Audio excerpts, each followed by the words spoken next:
नमस्ते दोस्तों, मैं हूं संग्राम सिंह। और जैसे कि आप सब जानते हैं कि ये शो लेके आए हैं हम, हराओ करो ना चैंपियन बनना की मुहिम स्टार्ट की थी हमने पहले। अभी लेके आए हौसलों की उड़ान विद चैंपियंस। और आज हम जिस खिलाड़ी को लेके आ रहे हैं, सबसे पहले भैया सबको राम राम दुआ सलाम, सबको नमस्ते। और एक अच्छी बात ये है कि आज मेरा आउटफिट है, मेरे डिज़ाइनर ने बड़ा अच्छा सिला है। जोए अलोड जो अहमदाबाद में है, तो उसने कहा कि आप ये करते तो आप ये पहन लो। मैंने कहा चलो ठीक है। तो हम ये शो लेके आए हैं। इसमें हमारा मेन मकसद क्या है कि चैंपियन खिलाड़ियों को लेके आना है और उनकी ज़िंदगी से, उन सब से आपको रूबरू करवाना है, ताकि आप भी अपनी ज़िंदगी में मोटिवेशन लें कि कैसे उन्होंने टफ सिचुएशन में, मुश्किल परिस्थितियों में उन्होंने कभी हिम्मत नहीं हारी और वो अपनी लाइफ में हमेशा हिम्मत नहीं आ रही, और वो लाइफ में उन्होंने एक अपना जज्बा बना के रखा कि जिस जिस तरीके से वो चैंपियन बने और वो आगे बढ़े। सबको भैया राम राम दुआ सलाम, गुड आफ्टरनून, गुड इवनिंग, सब कुछ हो। तो आज जिस खिलाड़ी की हम बात कर रहे हैं, इस चैंपियन की हम बात कर रहे हैं, वो खिलाड़ी कोई साधारण नहीं है। उसने भी अपनी ज़िंदगी में बहुत मेहनत की है, बहुत स्ट्रगल किया है, हमारे देश के लिए बहुत मेडल जीते हैं, प्राउड फील करवाया है। और एक खास बात उस इंसान की पता है क्या? उस इंसान का मैं फैन हूँ। खास बात ये है कि वो बहुत पॉजिटिव है, बहुत पॉजिटिव सोचता है। देसी आदमी है, बिल्कुल शरीफ आदमी है, बहुत पॉजिटिव सोचता है। जी हाँ, एक पुरानी कहावत है ना भैया, याद रखो जिंदगी में अगर जिन्हें बुलाना पड़े ना तो समझ लो बहुत दूर है, वो दोस्त नहीं है हमारे। तो आज हम बात कर रहे हैं किसी और की नहीं, मनोज कुमार जी की, यानी मनोज कुमार बॉक्सर, जिसने कॉमनवेल्थ में गोल्ड मेडल जीता 2010 में, कॉमनवेल्थ गेम्स में ब्रॉन्ज मेडल जीता, साउथ एशियन गेम्स में गोल्ड मेडल जीता, ओलंपियन हैं, अर्जुन अवार्डी हैं और 2 ओलंपिक खेल चुके। ये बहुत ही सीनियर बॉक्सर हैं और वो अपना अनुभव आप सबके साथ शेयर करेंगे। तो आप देखना कि उन्होंने अपनी ज़िंदगी में कहाँ से कैसे उन्होंने अपनी शुरुआत की, कैसे वो अपनी ज़िंदगी में उन्होंने किसी भी उसमें गिव अप नहीं किया। और मैं आपको कह रहा हूँ कि भैया याद रखो, सिर्फ शिक्षित नहीं संस्कारी भी बनो, सिर्फ शिक्षित नहीं संस्कारी और इंसान भी बनो, क्योंकि शिक्षित तो केरल भी है, जिन्होंने एक प्रेग्नेंट हाथ उसको वो कर दिया। तो अभी हम मनोज जी के साथ हम लाइव जा रहे हैं। मैं उनको रिक्वेस्ट भेज देंगे, वो फिर हमारे साथ जुड़ने वाले हैं। तो वो जबरदस्त हैं, आप सबको आज बहुत मोटिवेट करेंगे क्योंकि वो बहुत बड़े बॉक्सर हैं। मनोज भाई राम राम। राम राम बड़े भाई। आवाज आ रही है मेरी? बिल्कुल क्लियर है संग्राम भाई। आपके माध्यम से सभी देशवासियों को मेरी राम राम नमस्कार। सबको राम राम राम नमस्कार। मनोज भाई, सब आपका इंतजार कर रहे हैं और आपके लिए ढेर सारे क्वेश्चन सबने डाल भी रखे हैं। अच्छा, पहले हम ये पूछेंगे मनोज भाई कि आप कैसे हो, ठीक हो आप?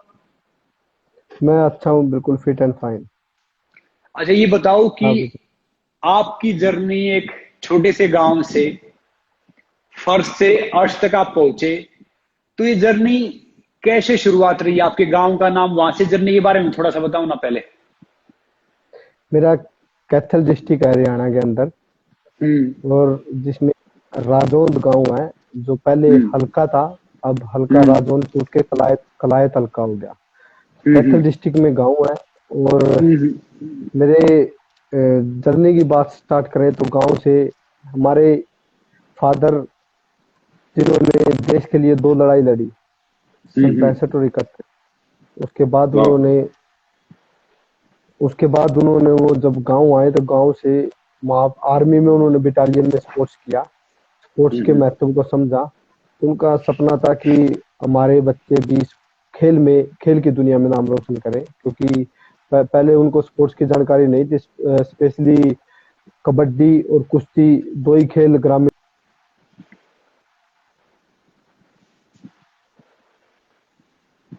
हम्म।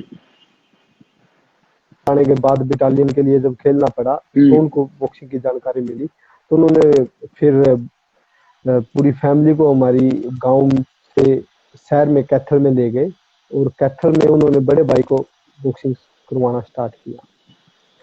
बड़े भाई जो थे राजेश कुमार राजौन, जो कि ए, अभी कुरुक्षेत्र यूनिवर्सिटी में एज ए बॉक्सिंग कोच अपना पद संभाल रहे हैं। और जब 2014 से अब तक उन्होंने ज्वाइन किया है, तब से लगातार लड़के और लड़कों की चैंपियनशिप कुरुक्षेत्र यूनिवर्सिटी उठा रही है। और अभी अभी जो खेलो इंडिया यूनिवर्सिटी हुई थी उसमें लड़कियों की प्रथम स्थान रहा था लड़कियों का, और लड़कों का सेकंड रहा था।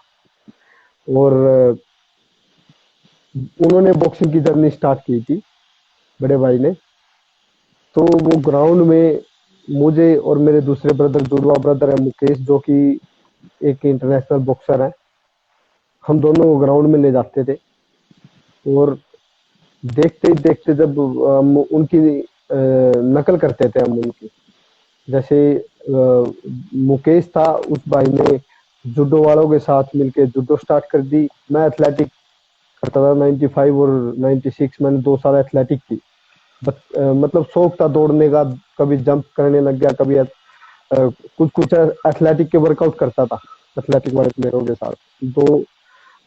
दो डिस्ट्रिक्ट स्टेट और डिस्ट्रिक्ट टूर्नामेंटों में मैंने स्टेट डिस्ट्रिक्ट में, और डिस्ट्रिक्ट के जीतने के बाद स्टेट में भी 2 स्टेट पार्टिसिपेट भी है मेरे एथलेटिक में, 95 में और 96 में, उसके स्कूल लेवल पर। छोटी सी उम्र में मतलब थर्ड क्लास से ही प्रेरित थे स्पोर्ट्स के लिए, ग्राउंड में जाने लग गए तो स्पोर्ट्स के लिए प्रेरित हो गए। तो बड़े भाई को बॉक्सिंग देख के मैं उनकी नकल करता था, घर जाके नकल करता था। जैसे अब मान लो आप एक सेलिब्रिटी संग्राम सिंह है, एक रियलिटी शो में डांस कर रहा है, तो उसकी नकल देखेगा, हमारे हरियाणा का है ये संग्राम सिंह है, तो ये डांस में ये एक्शन कर रहा है, तो उसको बच्चा ऑब्जर्व करेगा और उसको मतलब कि फॉलो करेगा। तो ऐसे ही मैं अपने बड़े भाई को देखकर फॉलो करता था। तो घर में जाके नकल करता था, तो घर में अपने माता पिता को बताता था कि आज बड़े भाई ने ऐसे मुक्का मारा, आज ये पंच मारा, आज ये मारा। तो बड़े भाई वहीं से मुझे गाइडलाइन करते थे। थोड़ा गलत करता था तो मुझे बताते थे, नहीं ये पंच ऐसे होता है, इसका ये नाम है, इसका ये, मतलब गाइडनेस वहीं से स्टार्ट हुई थी।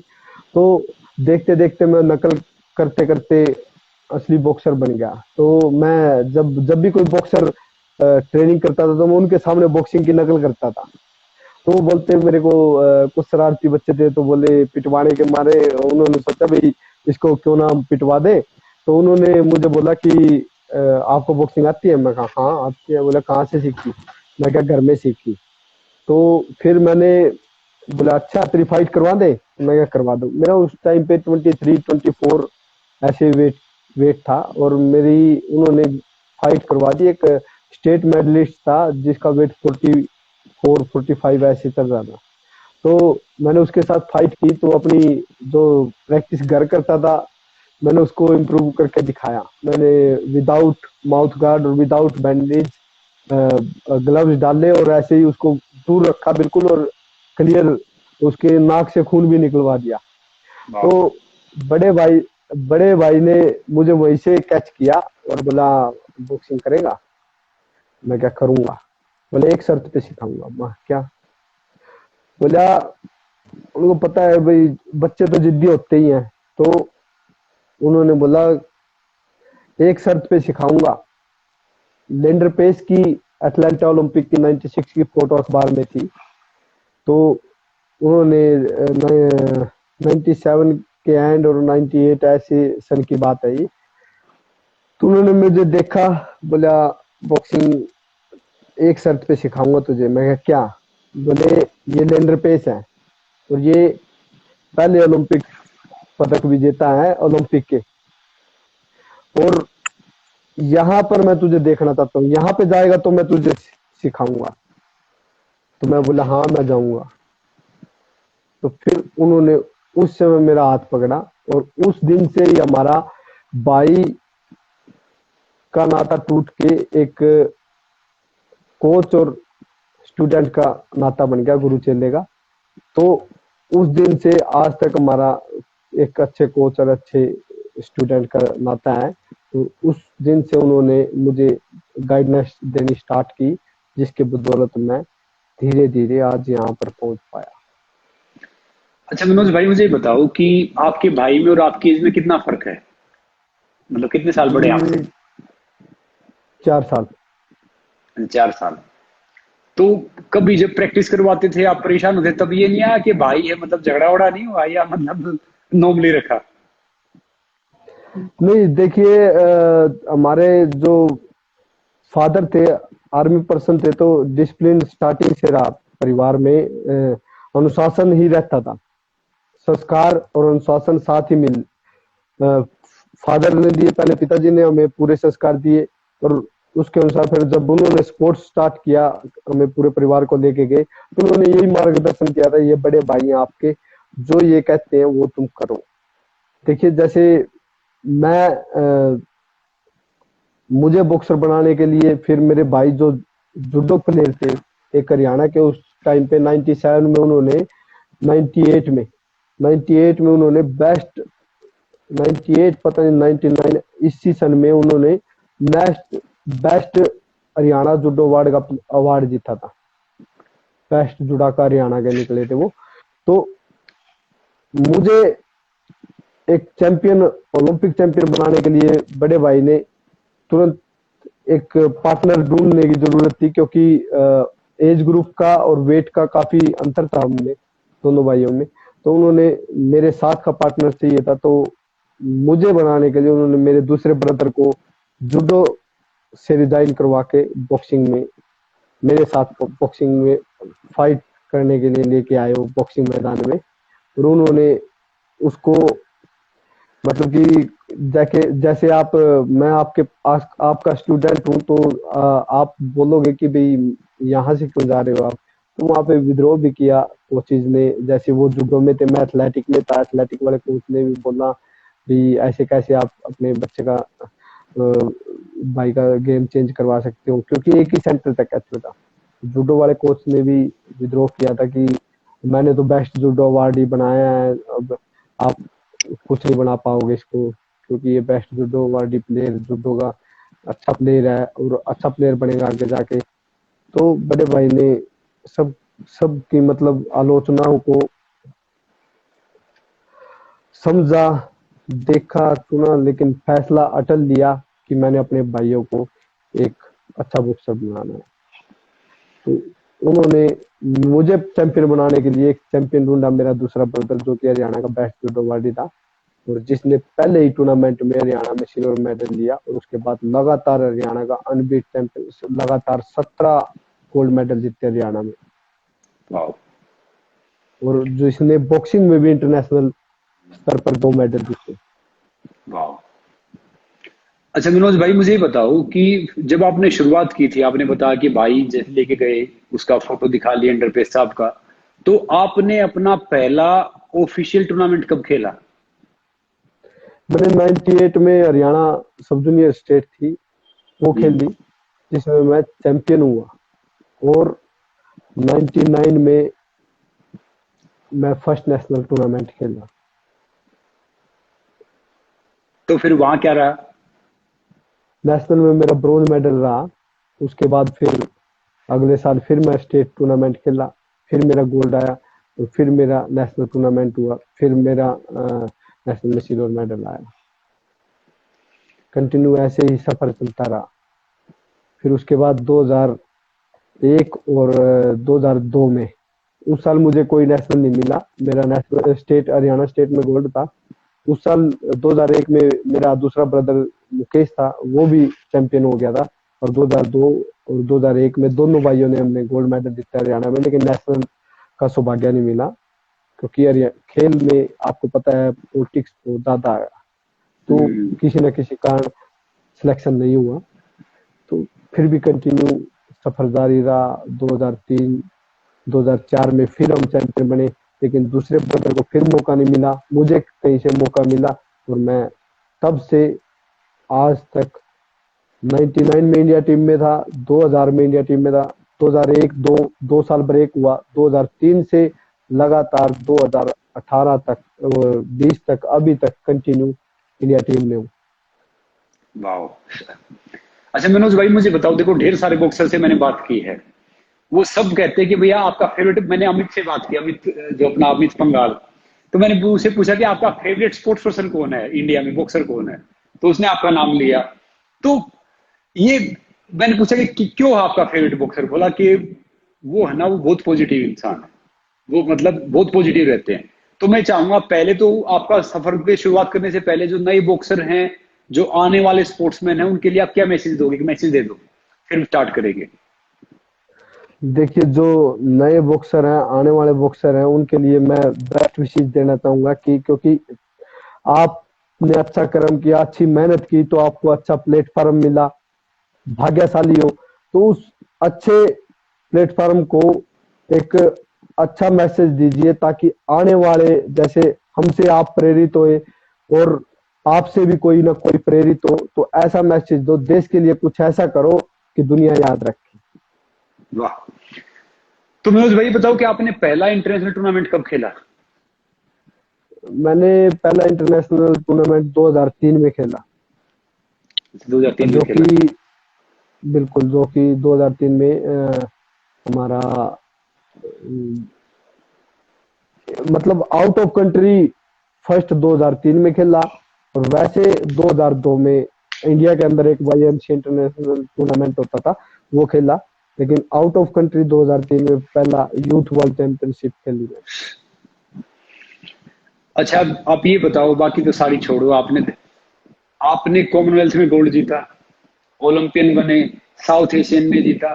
तो जब कॉमनवेल्थ गेम्स की जो फाइनल बाउट थी, तो आपके माइंड में क्या चल रहा था? देखिए, मेहनत करते हैं। मेरे बड़े भाई उस टाइम जूनियर इंडिया टीम में नेशनल टीम के कोच थे, तो उन्होंने मुझे उन्होंने वर्त भी रखा था, बोला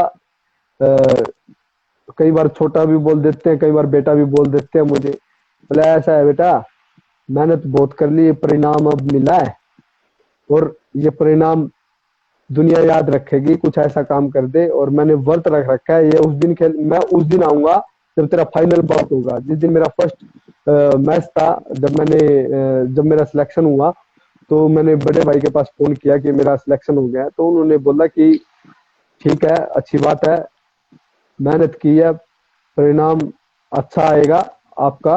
उन्होंने पॉजिटिव मैसेज दिया मुझे कि परिणाम अच्छा आएगा, और जिस दिन तेरी फाइनल बाउट होगी उस दिन मैं आऊंगा। तो फाइनल बाउट जिस दिन हुआ, और उस दिन उन्होंने, वो आए, मुझे दिखे, तो एक अपना परिवार का सदस्य होने के बावजूद भी कोच भी है, तो वो और दूसरे छोटे भाई साथ खड़े थे, और उन्होंने मुझे, मैंने उन फाइट से पहले अपनों की आवाज सुनते हैं सिर्फ, देखना ना देखना देखिए, क्योंकि ध्यान हटा दुर्घटना घटी, तो माइंड में हमारे सिर्फ रिंग चलता है, जीत चलती है, सिर्फ जीतना है। क्योंकि जो मेहनत की है, प्रेशर बहुत आ जाता है, एक तो अपने देश के अंदर एक कितना बड़ा टूर्नामेंट, और वो भी फाइनल मुकाबला, और वो भी इंग्लैंड के जो कि वर्ल्ड मेडलिस्ट थे, वर्ल्ड रैंकिंग थे उस टाइम पे, उनके साथ। तो मेरा मैंने आवाज सुनी उनकी, लेकिन ऐसे दूर से बिना देखे, ऐसे हाथ हिला के ऐसे मैं सीधा गया, और मेरा रिंग पे फोकस रहा, और सिर्फ जीत जीत का हौसला था, और इरादे थे कि जीतना है, बस कैसे भी जीतना है। लेकिन मेहनत अच्छी थी। वो कहते हैं ना, कई बार सोच समझ भी कुछ नहीं कर पाती अगर आप फिजिकल फिट नहीं हो तो पूरी फिटनेस थी, वो जुनून अपने आप शरीर से निकल रहा था जीत का। और मैंने जैसे ही मुकाबला स्टार्ट हुआ, फर्स्ट राउंड के स्टार्टिंग में ही सामने वाले बॉक्सर का एक स्कोर आया, और उस टाइम पे क्या था, क्लोज गार्ड था, स्कोरिंग बहुत मुश्किल से मिल रही थी। स्कोरिंग गेम था उस टाइम पे, जैसे अभी इंडिविजुअल एक राउंड में जो जीतता है अच्छे स्कोर से उससे 10, और जो बुरे स्कोरों से हारता है उसको 8 या 7 या 9 दे देते हैं। हम्म। क्लोज बाउट होती है तो 9 देते हैं, 10-9। अब उस टाइम पे स्कोर स्क्रीन पे आ रहा था, जैसे ही पंच लगा और स्कोर स्क्रीन पे शो हो रहा था पब्लिक को। तो जैसे ही उसका स्कोर आया तो पब्लिक ने पूरी तिल्कियां मारी। लेकिन अपने देश का तो अलग ही एक हौसला होता है अपने देश में खेलने का, तो मैंने उसको पॉजिटिव लिया और चलता रहा, क्योंकि मेरा इंडोरेंस अच्छा था उस टाइम पे। मैंने सेकंड राउंड में जब दो स्कोर हुए दो, तो फिर कंटिन्यू उसके बाद मैंने ऐसी बरसात की उसके पंच को, मतलब पहले थोड़ा गेम समझने लगा मैं, तो उसका स्कोर, उसने स्कोर ले लिए मेरे से दो, तो मेरे ख्याल से 11-2 का स्कोर था हम दोनों का फाइनल जीत के बाद 2 से वाह, ऊपर मैंने स्कोर नहीं होने दिया उसको। वो हमने मैच तो देखा था मगर हमें क्योंकि बॉक्सिंग का वो समझ में नहीं आता कि मतलब क्या है। तो आपकी शैली क्या थी, मतलब आपका स्टांस क्या था बॉक्सिंग में? आक्रामक था, डिफेंसिव था, क्या क्या, क्या खेलते हो आप, मतलब जो आपका शैली आपकी? उस टाइम मेरा आक्रामक था, लेकिन सिचुएशन मौके के अनुसार हमें चलना पड़ता है, क्योंकि सामने वाले को लालच भी देना पड़ता है, भाई मैं ओपन हूँ और तू स्कोर ले ले। लेकिन जैसे ही सामने वाला मारे अटैक के बाद उसके ऊपर काउंटर मारने के लिए भी हम तैयार रहते हैं, ताकि जैसे आपके घर में कोई नीचे से ऊपर जाना ऐसा काम हो जाता है काउंटर का। अगर हम पहले गए तो आप मैं नीचे हूँ और मैं ऊपर सोच रहा हूँ कि आपको ऊपर से पकड़ लूंगा तो मुश्किल है। तो वैसे ही बॉक्सिंग की एक स्ट्रेटजी होती है जो हमें माइंड में रखकर तुरंत ही फैसला लेना पड़ता है कुछ पॉइंटों के हिसाब से। जैसे सामने वाले ने पंच मारा, मुझे तैयार रहना है कि इसको बचाना भी है और इसको काउंटर भी करना है। तो आक्रामक भी रहा, डिफेंसिव भी रहा, और मतलब कि क्लोज भी रहा और लॉन्ग भी रहा। हर डिस्टेंस से मैंने जहाँ पे जो जो गेम खेल रहा था, मतलब पूरा एक जब भाग्य और मेहनत दोनों इकट्ठे मिल जाए तो सब कुछ परफेक्ट बैठता है। तो वो परफेक्ट टाइम था और हर मोमेंट मेरा परफेक्ट था उसके हिसाब से। अच्छा मनोज भाई बताओ, देखो आपने ढेर सारे मैच खेले हैं इंडिया के लिए, ढेर सारे मेडल भी जीते हैं। सबसे नर्वस आप किस बाउट में थे, कब थे? सबसे मतलब ऐसा टाइम था कि सब भैया ये सबसे नर्वस है, मतलब ये सबसे टफ है। अभी लंदन ओलंपिक में मैंने उससे पहले 2011 में वर्ल्ड चैंपियनशिप हुई थी। तो उसमें क्या नाम लेते हैं, मेरी फाइट सेकंड बाउट मेरी वर्ल्ड नंबर 4 के साथ थी, हम्म। Second bout. और थर्ड बाउट मेरी चाइना के साथ थी, जो कि करंटली एशियन गेम का सिल्वर था और उससे पहले वर्ल्ड में भी मेडलिस्ट था। तो काफी परफॉर्मेंस थी उसकी। तो जब नर्वस हो गया मैं, जब मेरे कोच ने मुझे बोला कि आप ये सेकंड बाउट जीतो, उसके बाद जो चाइना का है वो तो फाइनल में जाएगा, वो लड़का फाइनल में जाएगा, तो आपका नेचुरली अपने आप क्वालिफाई हो जाएगा। तो मेरे रिंग शूज, जो आपके रेसलिंग के मैट शूज होते हैं, हमारे बॉक्सिंग के रिंग शूज बोलते हैं, तो रिंग शूज मेरे फटे हुए थे। तो मैं फर्स्ट बाउट जीता अच्छे स्कोर से, अच्छे मार्जिन से। तो मेरी सेकंड बाउट आयरलैंड के वर्ल्ड नंबर 4 बॉक्सर के साथ थी। तो मेरे रिंग शूज फटे हुए थे। तो कोच ने मुझे बोला कि ये वर्ल्ड नंबर 4 है। तो मैं उस टाइम पे नर्वस था, क्योंकि देखिए, एक तो आप ये बता रहे हो कि वर्ल्ड नंबर 4 है, और ऊपर से ये भी कह रहे हो कि अगली फाइट तो आप ना भी जीतो तो भी क्वालिफाई हो जाओगे। तो मतलब नेगेटिव भी नेगेटिव भी साथ में हो गया। मतलब उसको हौसला अफजाई कहोगे या क्या कहोगे, कुछ समझ नहीं आता। तो हम्म। और ऊपर से ये भी बताना कि वर्ल्ड नंबर 4 है। तो मैंने मेरे रिंग शूज फटे हुए थे, मैं गया, जैसे ही रिंग में गया तो मैं उसके साथ खेला, थोड़ी देर खेला। लेकिन वो वर्ल्ड नंबर क्या है वो था, आज कोई और है। तो रिंग में कभी भी ये नहीं सोच के जाना चाहिए कि वो चैंपियन है या वर्ल्ड नंबर 1 है या ऐसा कुछ है, क्योंकि समय बदलता रहता है। परफॉर्मेंस वो जिस दिन थी उसकी, उस दिन वर्ल्ड नंबर 4 था। आज आप जीत कर उसका मुकाम आप हासिल कर सकते हो। तो मैंने उसको जैसे ही मतलब कि मेहनत की हुई थी, अच्छी कॉन्फिडेंस था, तो मैंने उसको वन साइड एक काउंटिंग भी कराई। मैंने पेट में अप्रगट पंच बोलते हैं, तो पेट में लगता है। मैंने जैसे ही उसका गार्ड डोज मार के ओपन किया, तुरंत अप्रगट मारा तो वो नीचे बैठ गया।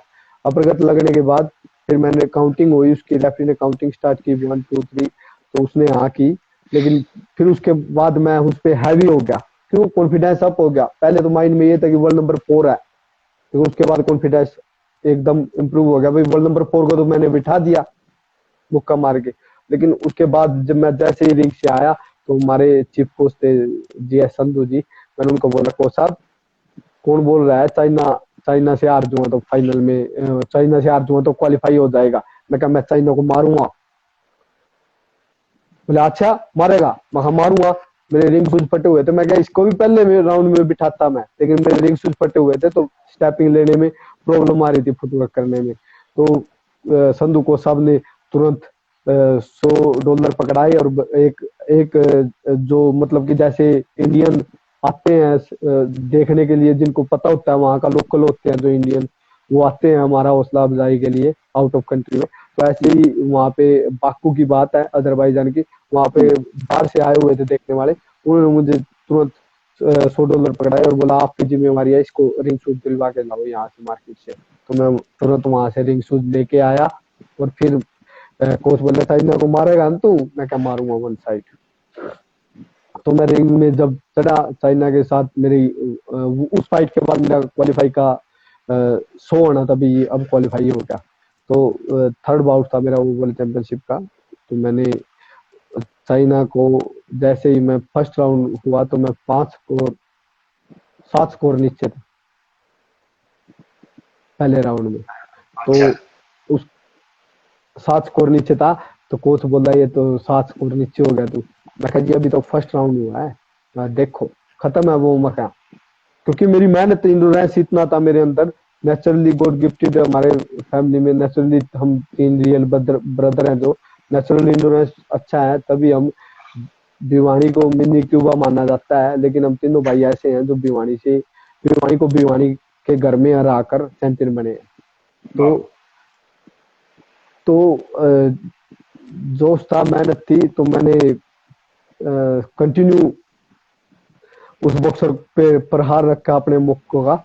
और उसके बाद जब सेकंड राउंड में आया तो कोच साहब बोले 5 स्कोर का डिफरेंस रह गया। मैं क्या जी खत्म है, इस राउंड में बिठाऊंगा उसको। फिर थर्ड राउंड में मैंने उसको जैसे ही वो अपना मतलब कि लॉन्ग रिच थी, चाइना वाले बॉक्सर के लंबे लंबे हाथ थे और हाइट भी अच्छी थी, तो मेरे पास सिर्फ एक ही बेनिफिट था कि मेरा इंडोरेंस अच्छा था और मेरी मेहनत अच्छी थी। तो मैंने मुख को कंटिन्यू प्रहार रखा, और जैसे ही उसका मौका मिला मुझे, मैंने पेट में पंच मारा उसके, और जब वहीं पे वो नीचे हाथ कर गया और काउंटिंग स्टार्ट हो गई उसकी। उसके बाद फिर मैंने कंटिन्यू प्रहार रखा और मैं 2 स्कोर से उस बॉक्सर से जीत गया। वाह। तो फिर आपने क्वालिफाई वो किया ओलंपिक वो के लिए? फिर मैंने ओलंपिक के लिए क्वालिफाई किया। मनोज भाई, आप ओलंपिक में भी पदक के बिल्कुल पास से चूक गए, आपने एक दो बाउट अच्छी जीती, तो कैसा मतलब था वो जर्नी? लंदन लंदन ओलंपिक की बात बताऊंगा मैं। जो फर्स्ट बाउट था मेरा, जो जिसने एशियन चैंपियनशिप में गोल्ड मेडल जीता था 2009 में, पता नहीं 11 में, मेरे रिमाइंड ध्यान में नहीं है, लेकिन एशिया का चैंपियन हुआ था वो। और उसके बाद उसका बेस्ट रिजल्ट यही था कि एशिया का चैंपियन था वो। और जब उस बॉक्सर के साथ मेरी फर्स्ट बाउट आई, तो मैंने उसको, एक एशिया का अच्छा नाम माना जाता है, तो मेंटली थोड़ा होता है, लेकिन मैंने उस बॉक्सर को वन साइड हराया फर्स्ट बाउट में ओलंपिक में। लेकिन सेकंड बाउट जो थी मेरी वर्ल्ड नंबर 1 लंदन के लोकल बॉय के साथ थी, थॉमस स्टालकर स्टालकर नाम था उसका। तो उसके साथ मुझे मतलब विवादित मामला रहा था हमारा। उस बॉक्सर ने खुद नीचे आके रिंग से मीडिया के सामने ये बोला कि मैं अपने अनुसार अच्छा नहीं खेल पाया, और मेरे अनुसार मैं वो फाइट जीतता हुआ था। वो आज भी यूट्यूब पर है, 2012 लंदन ओलंपिक की सेकंड बाउट, और आप देख सकते हो उसमें मैं जीता हुआ था, लेकिन विवादित से मुझे हार का सामना करना पड़ा। विपरीत रिजल्ट विपरीत आया, और संतुष्टि करनी पड़ी वहीं पर। अच्छा मनोज भाई, आपने अपनी जिंदगी में सब कुछ बड़ा फाइट करके लिया है, चाहिए चाहिए अवार्ड हो या सब कुछ हो, तो ऐसा क्यों? क्योंकि जो जैसे आप जैसे एक टॉप क्लास के बॉक्सर हो, आपने अच्छा परफॉर्म किया है, तो काफी चीजें आपको फाइट करके क्यों लेनी पड़ रही? देखिए अब हर चीज के पीछे एक पॉलिटिकल अप्रोच का होना आज के दिन बहुत जरूरी है। तो वही कान लगा लो, हमारा कोई पॉलिटिकल अप्रोच नहीं है, तो कंटिन्यू सिर्फ मेहनत है, अपने हाथ में जो है हम वो कर सकते हैं। बाकी फिर मालिक जो के हाथ में है। वो एक गाना सुना होगा आपने, अ, अभी इसकी संजू बाबा की फिल्म आई थी, हम्म। उसमें एक गाना था संजू बाबा, सुनील दत्त साहब ने बोला था संजय दत्त को कि आप वो गाना गाड़ी में जाते हुए, हाथ जोड़ सबको सलाम कर प्यारे, वरना ये दुनिया जीने नहीं देगी, मरने नहीं देगी, सोने नहीं देगी, चलने नहीं देगी। तो वही बात है, हमारे हाथ सिर्फ भगवान के आगे झुकते हैं, अपने माता पिता और अपने बुजुर्गों, संस्कार हमारे ऐसे हैं कि फालतू की बेफजूल की हाथ जोड़ी नहीं होती। बेफजूल के किसी की, वो कहते हैं ना, हर दर पे सर झुकाना नहीं चाहिए। तो हमारे जिसने जिस जो हमें जिसने हमें कुछ दिया नहीं, तो हम फालतू ऐसे किसके सामने झुके। तो सबसे जरूरी यही कारण रहा कि फाइट करनी पड़ी। और इसके पीछे भी एक रीजन है फाइट का भी। देखिए, मैं मस्त मोल्ला एक पॉजिटिव इंसान हूँ, कोई नहीं, आज नहीं तो कल, कल नहीं तो परसों, मेहनत में ध्यान रखता हूँ सिर्फ। ना नहीं, कोई नहीं, आज नहीं है तो और मेहनत कर देंगे, कल मिल जाएगा, परसों मिल जाएगा। लेकिन इसके पीछे भी जब मैं बताना चाहूंगा आपको स्टोरी, जब अर्जुन वार्ड की घोषणा हुई थी, तो मैं आराम से पटियाला एनएस के अंदर आराम से सो रहा था। बड़े भाई ने फोन किया, बोला मनोज कभी तेरे को कुछ एलिगेशन लगे हैं डोप वगैरह के कुछ? तो मैं कह नहीं। बोला अच्छा, क्या कर रहा है? मैं सो रहा हूँ। तो उन्होंने बोला कि बाहर मीडिया वाले खड़े हैं, उनसे मिलके हम तो नींद आ रही है, क्योंकि ट्रेनिंग इतनी कर रखी थी कि नींद आ रही थी।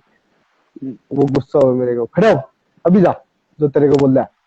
तेरे को पता है अर्जुन वार्ड चला गया तेरे हाथ से, एलिगेशन लगे कि तूने डोब डोब ली है। मैं क्या, मैं डोब लेता तो मैं अभी इंडिया टीम में क्यों होता? डोब वाले को तो बैन करके बाहर किया जाता है, मैं कंटिन्यू इंडिया टीम में हूँ, ऐसा कुछ एलिगेशन होता तो फिर बड़े भाई ने मनोज बनकर कपिल देव जी से बात की मेरे नंबर से। तो कपिल देव जी उस कमेटी के अध्यक्ष थे, तो उन्होंने बात की, तो कपिल देव जी को साई और जो सिलेक्शन कमेटी थी बाकी सबको पता लगा कि भाई ये एलिगेशन गलत है। तो उन्होंने चाहा कि दोबारा मीटिंग की जाए, लेकिन उस दोबारा मीटिंग के लिए कपिल देव जी राजी नहीं थे, उनको कहीं आउट ऑफ कंट्री जाना था।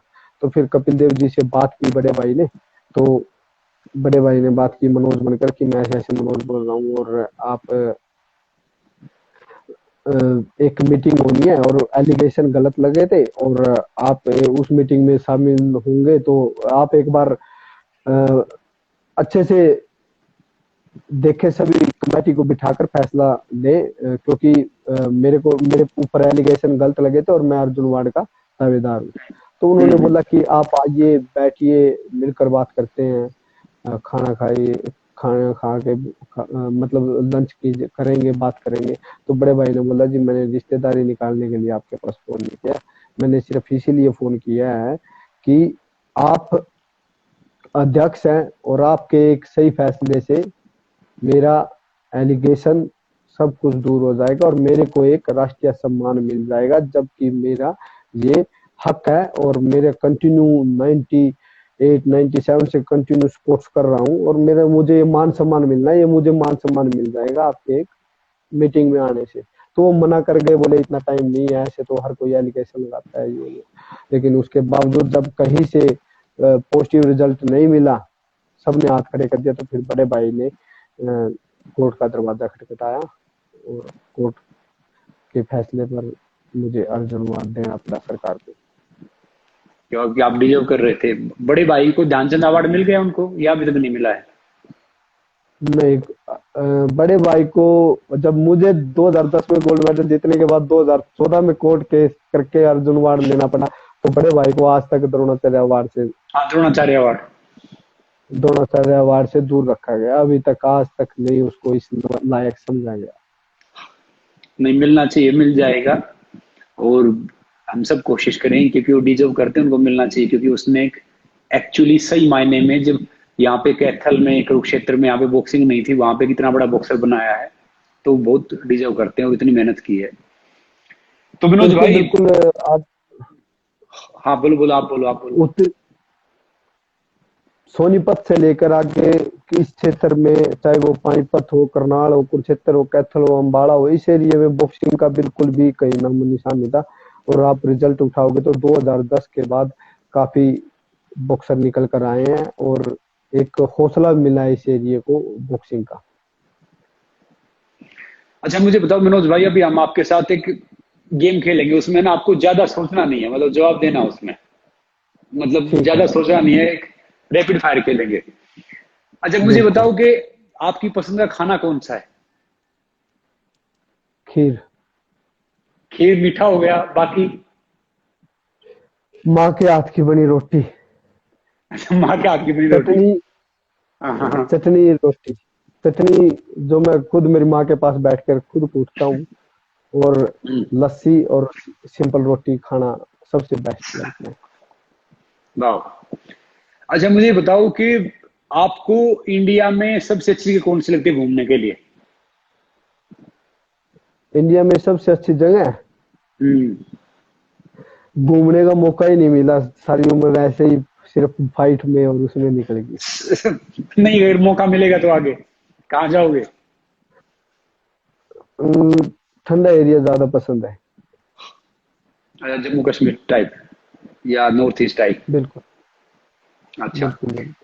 और अगर बाहर जाना पड़े, वर्ल्ड में कहीं जाना पड़े, तो कोई मौका मिले तो कहाँ जाओगे छुट्टी मनाने?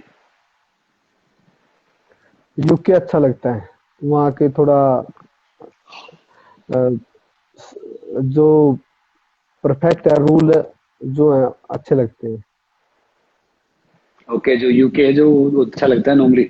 अच्छा मनोज भाई, अगर आपके ऊपर फिल्म बने तो आप किस एक्टर को चाहोगे आपका रोल करे? जो भी ऐसा चाहूंगा जो मतलब कि सच्चाई शो करे। जो सच्चाई शो करे। अच्छा तो ये बताओ कि सच्चाई आपका शो। फेवरेट एक्टर कौन है? फेवरेट अपना जो टाइम के अनुसार फेवरेट देखिए, मैं जो भी फाइट देखता हूँ जिसकी कहानी मुझे अच्छी लगती है वही फेवरेट हो जाता है। समय समय के अनुसार बदलता रहता है, जैसे जीवन की गाड़ी चलती रहती है वैसे मैं सनी देओल के डायलॉग पसंद करता हूँ, काजल तुम सिर्फ मेरी हो। अच्छा। अच्छा वो। अच्छा आपकी फेवरेट एक्ट्रेस कौन है? एक्ट्रेस कभी देखी नहीं हमने। मतलब जो एक आदमी होता है, एक लड़का होता है, एक लड़की होती है, तो फेवरेट ऐसे मतलब एक्ट्रेस देखे नहीं? फेवरेट एक्टर्स हीरो को ही देखना पसंद करते हैं, तो हीरोइन का पता ही नहीं लगता कौन सी है। और कोई भी वैसे आ जाए। फेवरेट एक्टर कोई भी मतलब जो बेस्ट किरदार अच्छा रोल करे वो मुझे पसंद है, वही मेरा बेस्ट हो जाता है। क्योंकि समय मैंने आपको अभी बताया कि जिंदगी एक साइकिल के पहिए की तरह अप डाउन चलती रहती है, कभी किसी का दौर कभी किसी का दौर। और सही समय पर सही को अच्छे को अच्छा बताना ही अच्छे इंसान के लिए सही रहता है। अच्छा आपको एसी पसंद है या पीपल की छांव? पीपल की छाव की रीस कोई पेड़ नहीं ले सकता और ना ही कोई एसी ले सकता। अच्छा तो मुझे बताओ मनोज भाई कि आपको गाने सुनने अच्छा लगता है? गाने सुन लेते हैं, पुराने या नए? टाइम के अनुसार, सिचुएशन के अनुसार, हर हिसाब से अच्छे लगते हैं। वैसे रोमांटिक सॉन्ग ज्यादा अच्छे लगते हैं, जैसे पीछे सी आशिकी की फिल्म के सॉन्ग आए थे, उससे पहले फिर आशिकी के आए थे, बीच में फिर शाहरुख खान के ही डीडीएलजे के सॉन्ग आए थे। तो समय के अनुसार सारे सॉन्ग अच्छे लगते हैं। तो आप भाभी जी के साथ कहीं बाहर घूमने जाते हो? शादी के बाद गए हो कहीं पे घूमने? अभी हिमाचल में ही गए थे, तो मौका मिला नहीं अभी। कभी टाइम निकाल कर आउट ऑफ कंट्री जाएंगे तो कभी बताएंगे आपको। जी पक्का। अच्छा मुझे बताओ कि आप शायरी बहुत जबरदस्त करते हो, सुना में शायरी बहुत पसंद है, तो दो लाइन सुनाओ ना कोई जबरदस्त, कोई हम सब चालू हो जाए,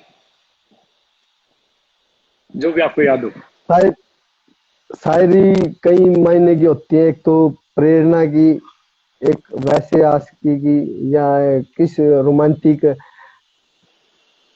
किस आप तरह तो की। आप तो प्रेरणा की शायरी करते हैं ज्यादातर, मैंने देखा 2 3 जगह, तो आप वही करते हो। मैं बताना, यूं ही नहीं मिलती मंजिल जिंदगी में, यूं ही नहीं मिलती मंजिल जिंदगी में, हर गम सहकर भी मुस्कुराना पड़ता है, मुक्के खा खा कर भी चेहरा हंसते हुए दिखाना पड़ता है। वाह। अंधेरे को कोसने से कुछ नहीं मिलता साथियों, रोशनी का दिया खुद अपनी मेहनत से अपने हाथों से जगाना पड़ता है। वाह वाह वाह वाह। और बताइए। अच्छा मनोज भाई, आपका सपना क्या, आपका ड्रीम क्या है कि आपको ये करना हेलो, लाइफ में? आवाज आवाज आ सुन रही? पा रहे हो हाँ बिल्कुल सुन पा रहा हूँ। संग्राम भाई? हाँ मुझे आवाज आ रही है आपकी, आ रही है मुझे। आपका आपका ड्रीम क्या है लाइफ का? हाँ, जिंदगी का आपका सपना क्या है, मेरा मतलब कि? ड्रीम है कि मैं, हम्म। मेरा सपना यही है कि मैं इस लायक बनूं कि जो दुख और जो कष्ट, जो अनफेयर मेरे साथ हुए हैं, वो मैं किसी और पर ना होने दूं। मैं इस लायक बनूं कि मैं किसी की हेल्प भी कर पाऊं और किसी का गलत हो तो सही कर पाऊं। सिर्फ इतनी सी तमन्ना है। अच्छा मनोज भाई, क्वेश्चन पूछेंगे, जो ढेर सारे जो गांव में जो स्पोर्ट्समैन हैं, जो बॉक्सर हैं, बाकी स्पोर्ट्समैन हैं, अभी आपको देख रहे हैं, सुन रहे हैं, तो उनको क्या करना चाहिए कि वो आगे आने के लिए उनको कैसे मेहनत करें? कि मान लो उनको मनोज कुमार जैसा बॉक्सर बनना पड़ा, तो क्या करना चाहिए उनको?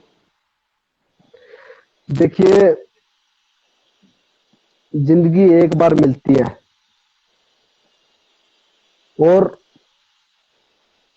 हरियाणा में ही नहीं, पूरे इंडिया की बात करूंगा मैं। मध्यम मध्यम वर्गीय परिवार जो होते हैं, उनके पास ज्यादा इच्छाएं नहीं होती, ज्यादा, मतलब कि ज्यादा, मतलब मैं आपको किस तरीके से, हाँ ज्यादा, मैं समझ मतलब कि गया, उनको ज्यादा ज्यादा ज्यादा सुविधाएं नहीं होती, मैं समझ गया। ज्यादा सुविधाएं नहीं होती, और ज्यादा, मतलब कि आप बोल दो कि आप ये भी कर लोगे वो भी कर लोगे, उनको कहीं ना कहीं एक ही फैसला चुनना पड़ता है। क्योंकि जिसके पास सब कुछ है, वो तो कुछ मर्जी कर ले, लेकिन जिसके पास होता ही सिर्फ काम चला हुआ है, तो उसके पास सिर्फ एक ही लक्ष्य होता है, एक ही काम होता है, भाई आप या तो यहाँ फ्यूचर सेट कर लो या यहाँ कर लो। उन सब के लिए, मध्यम वर्गीय परिवार के लिए, मजदूर किसानों के बेटों के लिए मैं एक बात कहना चाहूंगा कि अपने परिवार में एकता रखिए, और जो परिवार के बुजुर्ग हैं, बड़े भाई हैं, माता पिता हैं, वो अपने बच्चों का ख्याल रखें। और जो बचपन है ना, यही उम्र होती है करने की, गुजरने की। बचपन में फोकस डालिए कि आप उसको क्या बनाना चाहते हो, आप जो बनाना चाहोगे वो बच्चा वही बनेगा। गलत कहती है दुनिया की उसकी जो इच्छा होगी, उसकी इच्छा तो पता नहीं किस चीज में कहां पर जाकर मुड़ जाए, वो इच्छा पूरी नहीं होती हर इंसान की, चाहे कोई भी हो, कितने बड़े से बड़ा योद्धा हो, उसकी भी इच्छा कभी पूर्ण नहीं हुई है। इच्छाएं किसी की पूर्ण नहीं होती, लेकिन आप लोग अपने बच्चे को सही रास्ता दिखाओगे। अगर आप बोलोगे कि आपको अपने बच्चे को आईपीएस बनाना है, तो आप एक अच्छे आईपीएस को मार्गदर्शन करके यूट्यूब पे आप देख सकते हो कि आप एक आईपीएस कैसे बनता है। आप अगर अच्छा खिलाड़ी बनाना चाहते हो, तो सोशल मीडिया पे आप देख सकते हो, अच्छे अच्छे खिलाड़ियों की वीडियो फॉलो कर सकते हो, या कुछ भी देख उनके कठिनाइयां पढ़ सकते हो, उनके आसान रास्ते पढ़ सकते हो कि कैसे उन्होंने अपने मेहनत करके अपनी कठिनाइयों को आसान रास्ते में बदला है। तो ये प्रेरणा आपको बचपन से ही बच्चे को सिखानी पड़ेगी, क्योंकि एक 10 साल के बाद बच्चा कुछ भी, अगर जिस माहौल में वो पल रहा है, बड़ा हो रहा है, तो वो उसी माहौल की भाषा बोलेगा। तो आपका कर्तव्य बनता है ये कि आप बचपन से ही बच्चे को तय कर दिए कि आपको क्या बनाना है। देखिए, पॉलिटिशियन का बेटा पॉलिटिशियन बन जाता है, एक्टर का बेटा एक्टर बन जाता है, उनके लिए आसान है ये लाइन। लेकिन जो मध्यम वर्गीय परिवार हैं, जो आम नागरिक हैं, उनके लिए जिंदगी में बहुत सी कठिनाइयां होती हैं। उनको अगर उन्होंने ये बचपन का जो 5 साल की उम्र है, 18 साल तक मेहनत कर ली, तो उनको कामयाब होने से जिंदगी कोई ताकत नहीं रोक सकती। तो मैं वाह। चाहूंगा कि वो चाहे स्पोर्ट्स में, चाहे जिस भी फील्ड में अपना भविष्य जो चुने, उस पर 5 साल की उम्र से 18 साल तक बच्चे को खूब योगदान दीजिए, ताकि वो बच्चा एक दिन कामयाब हो और उसको लक्ष्य अपने आप मिल जाएगा। देखिए 5th क्लास से उसको बच्चे को आप अभी हम छोटे बच्चे को बोलते हैं कि बड़ा होके क्या बनोगे, 5 साल की उम्र में अगर उसको लक्ष्य मिल गया तो वो उस बच्चा जिद्दी होता है बहुत ज्यादा, उस जिद को पकड़ लेता है वो, भाई मुझे तो ये बनना है, मुझे तो वही बनना है। तो वो 5 साल की उम्र से उसको जो निर्णय होता है ना वो पक्का हो जाता है, क्योंकि वो जब 7th 8th क्लास में जाता है तो उसका लक्ष्य वो बन जाता है, भाई इतने साल से कर रहा हूँ, मेरा ये मुझे बच्चा बोलेगा मुझे बॉक्सर बनना है, तो 5 साल से वो 7th क्लास तक वो अपने आप को पूरा तपा लेगा उस वर्ड से कि मुझे बॉक्सर बनना है, या इसी पे ऐसे ही वो मुझे आईपीएस बनना है, मुझे एक अच्छा एथलीट बनना है, मुझे अच्छा रेसलर बनना है। तो वो उस एज से उसको तपा लेगा, तो उसका माइंड इतना फोकस कर देगा कि वो एक चीज पे ही फोकस रखेगा, वो सेट हो जाएगा बिल्कुल। जैसे अलार्म भर देते हैं हम, भाई ये टाइम पे डेली उठना उठना है, माइंड में भर देते हैं अलार्म, तो मॉर्निंग में हम अगर सोच के सोए तो सुबह जल्दी उठ जाते हैं। हाँ भाई मैंने 4:45 अपने माइंड में बिठाया था कि 4:45 उठूंगा, तो 4:45 एक्यूरेट आंख खुल जाती है। तो इसी तरह बच्चे फोकस करेंगे और घर के बड़े भी उनको सपोर्ट करेंगे, अच्छा मार्गदर्शन करेंगे, तो उनको जिंदगी में कामयाब होने से कोई नहीं रोक सकता। और यही रास्ता मैं बताना चाहूंगा कि अच्छा खिलाड़ी बनने के लिए आपके पास 5 साल से 18 साल है, या तो आप इस जिंदगी में अपना सब कुछ त्याग कर सब कुछ हासिल कर लो, या फिर इसमें आप पूरी मौज मस्ती कर कर सारी जिंदगी दुखी भरी निकालना चाहते हो। क्योंकि एक अगर आज सक्सेस हो तो कल अनसक्सेसफुल, हाँ अनसक्सेसफुल। और अगर आज अनसक्सेस हो तो कल को सक्सेस हो जाओगे। तो अन के अन समझ गया कि भैया हेलो। अगर आज आप मेहनत करोगे तो आप कल सक्सेसफुल रहोगे, और अगर आज आप सक्सेसफुल हो, हाँ मजे कर रहे हो, तो कल अनसक्सेसफुल हो जाओगे। समझ गए मनोज बिल्कुल भाई। बिल्कुल बिल्कुल। हाँ, तो तो यही हाँ बोलिए। विनोद भाई एक चीज पूछेंगे कि आप ये इतना सब कुछ होने के बाद, अब सब हर सिस्टम से फाइट करने के बाद, आप इतना पॉजिटिव कैसे रहते हो, क्या कारण है? मैं निस्वार्थ इंसान हूँ,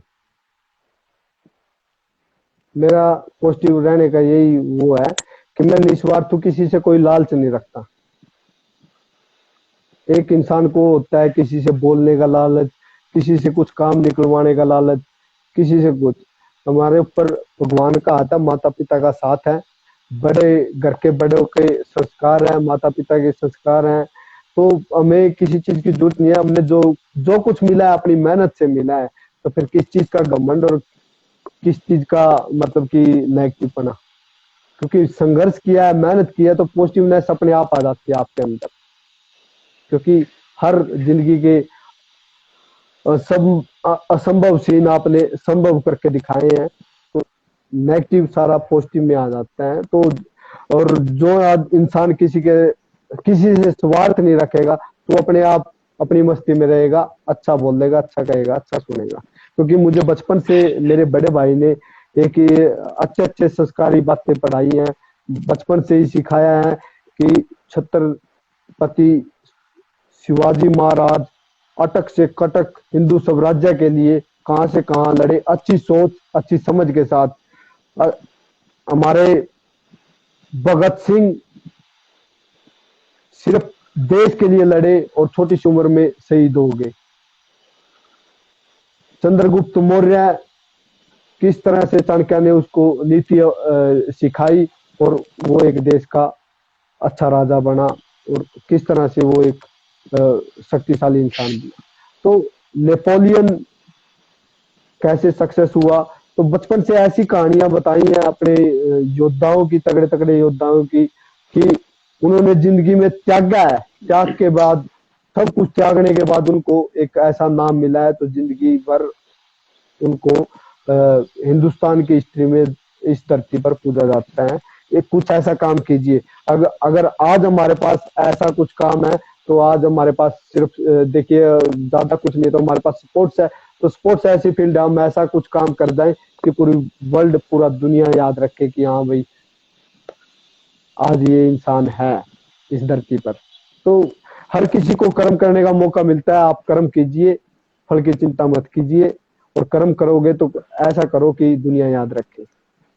अच्छा मनोज भाई, चलो अब आपसे आखिरी सवाल पूछते हैं हम। अच्छा, ये तो आपने बताया कि सारी चीज ठीक है कि आप बच्चों को उसका चरित्र बनाओ, उनकी सारी चीजों करो, उनको मतलब 5 से 18 साल के बीच में तैयार करो, ये सब वो आगे करो।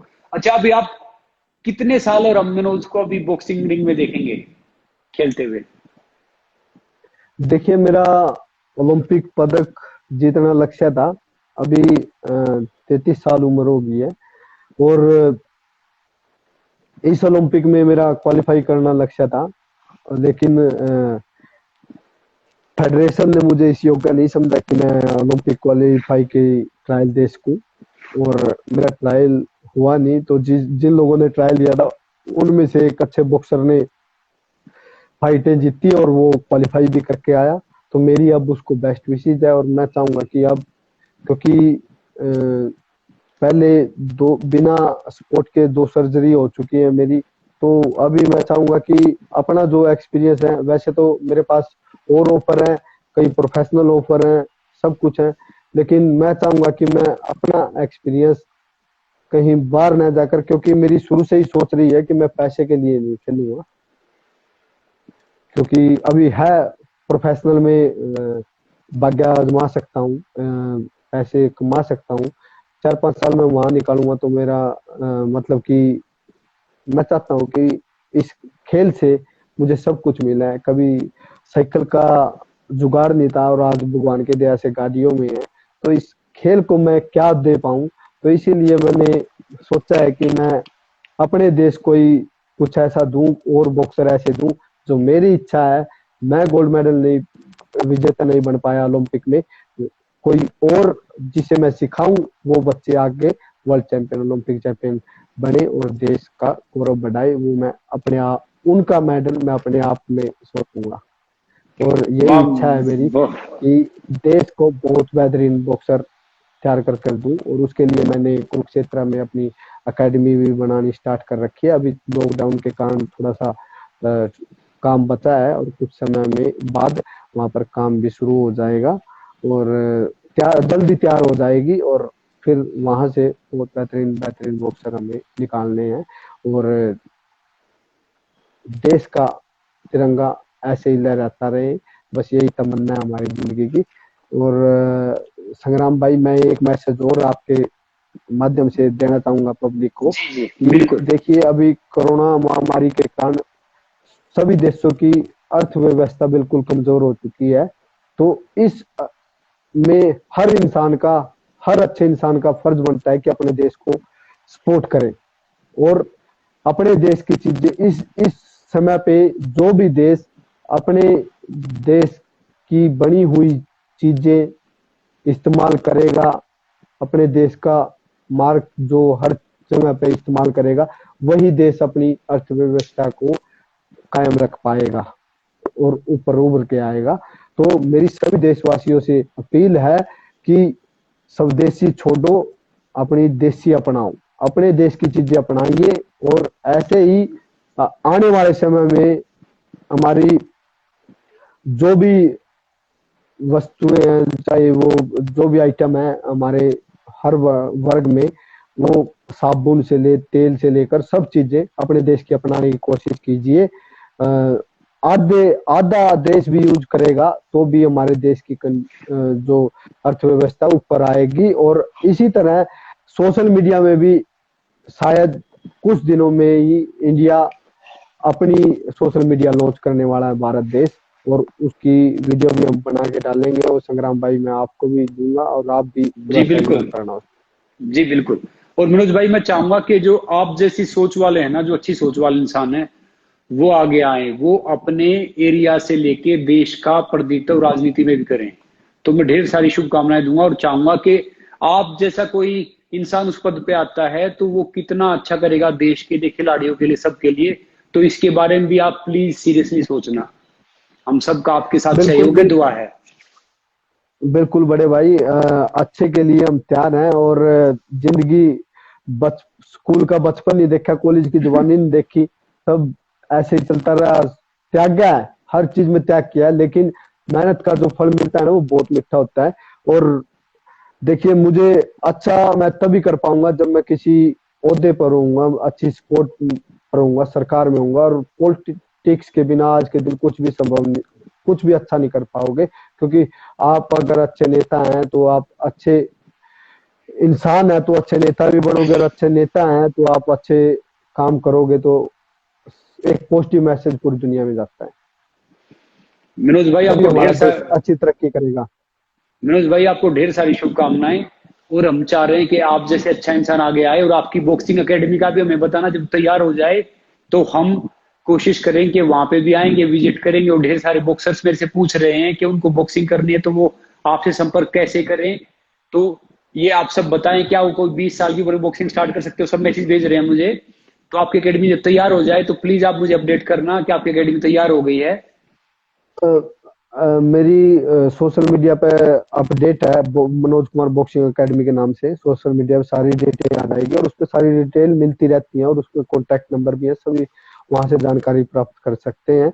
और जिन भाई जो भाई बोल रहे हैं 20 साल की उम्र में बॉक्सिंग कर पाऊंगा, तो मैं उनके लिए एक मैसेज देना चाहूंगा कि या तो आपके पास कुछ कुछ एक्स्ट्रा टैलेंट हो, उसके बाद मैंने जो बताई है, एक ओलंपिक चैंपियन, वर्ल्ड चैंपियन बनने के लिए 5 साल से 18 साल 20 साल तक का त्याग देना पड़ता है। तब आप एक ओलंपिक चैंपियन, वर्ल्ड चैंपियन बन पाओगे, एक अच्छे बॉक्सर बन पाओगे, अच्छे योद्धा बन पाओगे। जिस भी फील्ड में आप मेहनत करोगे एक अच्छे इंसान बन पाओगे। और ताकि अ, जैसे आज मुझे लोग सुन रहे हैं, संग्राम भाई को दुनिया देख रही है, ऐसे ही कल को आपको उस ओहदे पर देख पाए दुनिया। तो उसके लिए मेहनत यही टाइम होता है। और 20 साल के बाद इंसान तभी कर पाएगा जब उसके पास एक्स्ट्रा टैलेंट हो, या कि जैसे कि अच्छी हाइट हो, अच्छी फिटनेस हो। अगर आपके पास वो है तो आप बिल्कुल कर पाओगे। और बिल्कुल, जैसे मैं आपको एक उदाहरण देना पाऊंगा, वी जॉनसन हमारे एक बास्केटबॉल प्लेयर थे आर्मी में। उन्होंने बास्केटबॉल छोड़कर बॉक्सिंग ज्वाइन की, और 4-5 साल की, और वो कॉमनवेल्थ में मेडल जीता, एशियन गेम में मेडल जीता। और अच्छी फिटनेस और अच्छे मतलब हाइट एडवांटेज के का फायदा उठाया उन्होंने, और अर्जुन वाडी प्लेयर आज के। वाह। ये जो भी 22 साल के मेरे से पूछ रहे हैं, 25 साल के पूछ रहे हैं, सब मनोज भाई से संपर्क करो, उनकी एकेडमी तैयार हो जाएगी। वो अगर आप भले ही ओलंपिक चैंपियन ना बनो तो आपको वो नेशनल चैंपियन जरूर बना देंगे, आपकी लाइफ जरूर अच्छी कर देंगे। तो आप स्पोर्ट स्टार्ट करो और मनोज भाई से संपर्क करो। मनोज भाई थैंक यू सो मच, आपने जो बात की ना दिल से की, और मालिक आपको आपके सारे सपने पूरे करे, आपकी सारी खुशियां दे, हम सबकी दुआ है। आप बस ऐसे ही मोटिवेट करते रहो, हम सबको इंस्पायर करते रहो। और देखो मैं बहुत पॉजिटिव रहता हूँ, मगर मैं आपका फैन हूँ क्योंकि आप बहुत पॉजिटिव रहते हो। बस ऐसे ही रहो, आप हंसते रहो, वो करते रहो। ओके विनोद भाई, नमस्ते। अच्छा लगा आपसे बात करके। धन्यवाद भाई साहब, धन्यवाद भाई साहब। जय हिंद, जय भारत। जय हिंद।